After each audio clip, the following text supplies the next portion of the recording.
केंद्रीय गृह मंत्री अमित शाह की अध्यक्षता में दिल्ली में बिहार भाजपा कोर कमेटी की बैठक होगी। इस बैठक में बिहार में भाजपा की चुनावी रणनीति पर चर्चा होगी, जिसमें सीट शेयरिंग मुख्य मुद्दा है। पार्टी सर्वे रिपोर्ट के आधार पर मजबूत और कमजोर क्षेत्रों का आकलन करेगी। राहुल गांधी की यात्रा और मतदाता सूची के पुनरीक्षण पर भी विचार होगा। इस बैठक में राज्य में वर्तमान राजनीतिक परिस्थिति और आगे की रणनीति पर अमित शाह नेताओं की राय जानेंगे और अपनी बात भी सभी के समक्ष रखेंगे। इस संबंध में डॉक्टर जायसवाल ने कहा कि 1 महीने में राज्य में चुनाव की प्रक्रिया शुरू होगी। अब निरंतर चुनाव को लेकर पार्टी नेताओं के बीच चर्चा होगी और कई तरह के निर्णय लिए जाएंगे। बैठक के संबंध में बताया जाता है कि पार्टी की ओर से कई स्तर की सर्वे रिपोर्ट आ चुकी है। सर्वाधिक महत्वपूर्ण चर्चा सीट शेयरिंग से संबंधित है।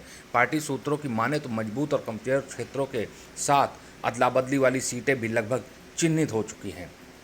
अब आगे घटक दलों को इसके लिए सहमत कराने की चुनौती है। बैठक में इसका उपाय ढूंढा जाएगा। सत्ता विरोधी लहर और निष्क्रिय विधायकों का टिकट काटे जाने के बाद पेश आने वाली चुनौतियों से निपटने की भी इस बैठक में रणनीति बनेगी। उन मुद्दों का आकलन होगा जिनको लेकर चुनाव में आगे बढ़ा जाएगा। बैठक में राहुल गांधी की वोटर अधिकार यात्रा पर भी चर्चा होगी।